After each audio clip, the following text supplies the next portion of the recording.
What's going on, guys? How you all doing? So, I found this really fascinating article today, and I love psychologytoday.com. They have really, really good stuff. Man, my beard is fucking on fire today. So, I wanted to start this off by defining toxic masculinity, because especially with the whole Gillette furor, I know I've done 2 videos on that already. This isn't about Gillette, but it is on toxic masculinity. And I found a really good definition for toxic masculinity, right? Because, well, we all know toxic masculinity is an oxymoron, and people who use it are just morons. But for the sake of this, hear me out. Toxic masculinity, a term invented by man-hating fake feminists seeking to suppress men's biological traits. Those who use this misandrist term claim they are not calling masculinity itself toxic, but rather the toxic actions that are performed through masculinity. If you are a sane, logical person, you will obviously realize what a nonsensical meaning that is. Fake feminists only use such terms to control and suppress men. We as a society cannot let that happen. Thus, we have to understand the true meaning of said term. And I'm going to give you an example of the usage of this particular context. And I just wanted to say that we are losing masculinity at such a rate, right? Modern masculinity is basically femininity. It's getting to that point. Everyone's just fucking dripping with soy left, right, and center. But people who are truly masculine in the future, like if we're teaching our boys now to be masculine, to be men's men, they are going to be the rarest commodity in the future. They're going to be able to get the best of the best women that actually worship their men, right? Those few that do. The tides are turning, gentlemen. The sexual marketplace is flipping. Now let's show you a usage of this particular term in the context of the definition just given. Jack, you know what, Chris? Women just love to stare at my big guns. It seems my hard work at the gym has finally paid off. Chris, oh, Jack, you don't say. I bet all the girls get wet just by looking at your big boy muscles. Sarah, this is a perfect example of toxic masculinity. Jack, oh, fuck off, Sarah. You're just mad because you're fat and miserable. Nobody wants to date someone like you. Go and bother somebody else. That's what I'm talking about. If that's what toxic masculinity is, not wanting to date fat, miserable feminist cunts. Sorry, did I say that C word? Sorry, I didn't mean it. Totally did. Cunts. Let's get on to the article, though, shall we? Because this was really thought-provoking, and it's by a gentleman who has his PhD, but it appears he got it far before all the scumbags in the universities completely ruined psychology for everybody. Well done, Australian American Psychology Association. You fucked up the whole entire profession for everyone with your feminist bullshit. Is toxic masculinity, quote unquote, a valid concept? On the dangers of pathologizing manhood. I love this article. This was so well written. And if you guys know anyone who needs to read this article, go and share it after I've read it out to you. The two fundamental objectives in the evolutionary game of life are to first survive, natural selection that is, and then to mate, which is sexual selection. For sexually reproducing species, including humans, evolution has endowed males and females with universal mating preferences that map onto sex-specific recurring challenges faced by each sex during our evolutionary history. Female fiddler crabs and hens prefer mates with extravagantly large claws, or in the human world, cocks, and tails respectively. Ewes, that is female rams, will mate with the ram that wins the brutal intrasexual head-butting contest. They reward targeted aggression by granting sexual access. Needless to say, there are innumerable other examples of sexual selection I might describe, but I suspect that you are getting the general gist. Are rams exhibiting toxic masculinity? Are female fiddler crabs succumbing to antiquated notions of masculinity as promulgated by the crab patriarchy? Let's now apply the exact same evolutionary process, i.e. sexual selection, to humans. Evolutionary psychologists have documented universal patterns of mating preferences that are invariant across time and place.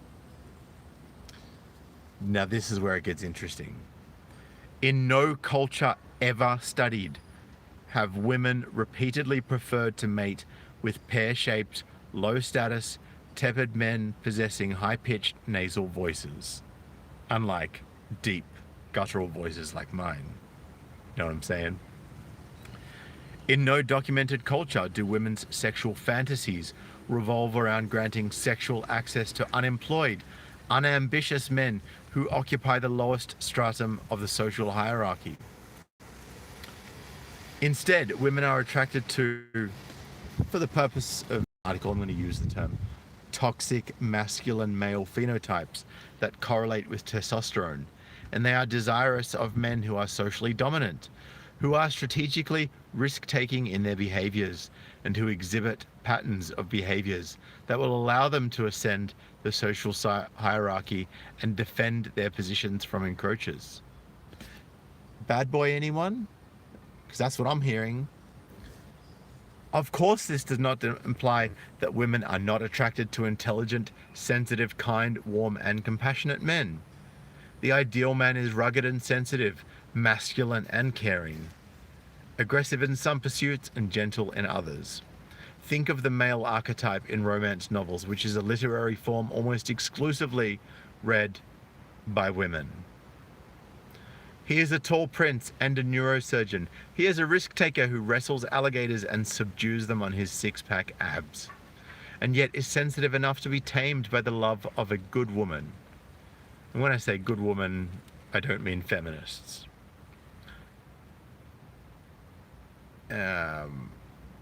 I think this archetype is universally found in romance novels read by women in Egypt, Japan, and Bolivia, precisely because it caters to women's universal evolved sexual fantasies.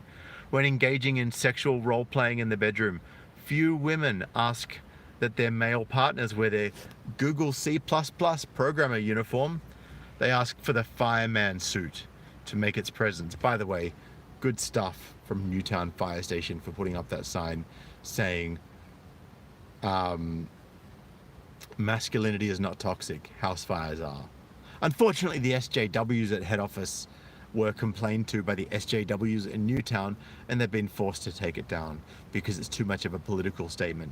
But, you know, putting up a sign saying they support same-sex marriage, that was totally cool. That wasn't a political statement at all. By the way, I'm not saying that if you're gay, that's not cool. That's not what I'm saying at all. It's totally cool if you're gay. Whatever your sexual preference is, 100% on board with that.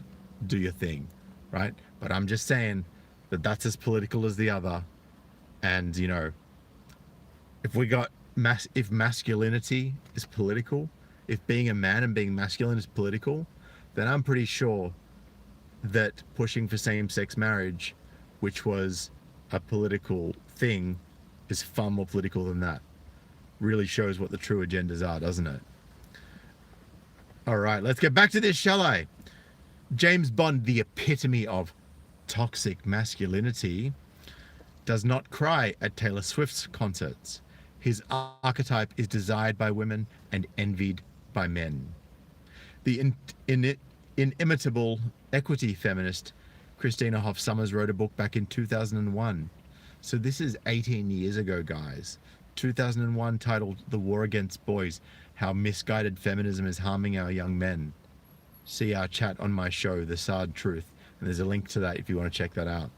How prescient she was. There has been a relentless ideological attack on masculinity. Ironically, people always talk about the ideology of masculinity. No, masculinity is a fucking word, you dumbasses. Even Macquarie Dictionary's been taken over by SJWs. They don't even know the meaning of a word, and they're the fucking dictionary. You know why I know that? Because they put me too as the word of the year for 2018. That's 2 words. It's not a fucking word. It's basically a mini sentence. You are retarded, Macquarie Dictionary. There has been a relentless ideological attack on masculinity stemming from radical feminism, the most recent example of which is the bogus term, and it is bogus, toxic masculinity. It literally seeks to pathologize masculinity in ways that are profoundly harmful to the existential sense of self of young men. If a man witnesses a woman being attacked on the street, should he intervene? Well, according to the bogus feminist notion of benevolent sexism, it might seem best to look away. See the Sard Truth 38, link to that also. Male saviors are likely oozing toxic masculinity. I should add that male criminals are not exhibiting toxic masculinity any more than female adulterers are exhibiting diabolical feminism. Holy shit, I just got a notification that a false rape accuser has been sent to prison by Bettina Arndt. I'm going to check that out later, but that could be an interesting video for later. Don't go and check it out, guys. If you're not a Bettina fan, I will cover that in another video. Also, Gabrielle Swift, and I agree, Gabrielle, Bolsonaro has banned all this Marxist bullshit by banning gender studies and other useless degrees that do not have an economic benefit to the country. He's also allowing citizens to be armed. Good work, Bolsonaro. Anyway, sorry, I keep getting distracted. The great majority of men who are attracted to feminine women do not possess, the great majority of men are attracted to feminine women who do not possess the body type of Michael Phelps, who is a swimmer. I think he's a swimmer. Yeah, pretty sure he is. Beyonce is desired not because of her diabolical femininity, but simply because of her femininity. Similarly, most of the traits and behaviors that are likely found under the rubric of toxic masculinity are precisely those that women find attractive in an ideal mate. This is not a manifestation of antiquated stereotypes. It is a reality that is as trivially obvious as the existence of gravity. And women know all about gravity when they hit the wall. And no amount of campus brainwashing will ever alter these facts. Let us stop pathologizing masculinity. Instead, let us appreciate the endless ways by which men and women are similar to each other, as well as the important ways in which the two sexes differ. Fucking sensational. So guys, really good article. I suggest you check it out. And please go to Urban Dictionary and upvote the really good definitions of toxic masculinity and downvote the fuck out of the retarded ones by feminists. Because, you know, they want war. Let's play on their field and beat them at their own game. Prove that men are stronger, more resilient, and more rational and better forward planners than women. Generally speaking, I'm really clarifying that here, because there are some women who are much better forward thinkers than some men. Much better thinkers. Right?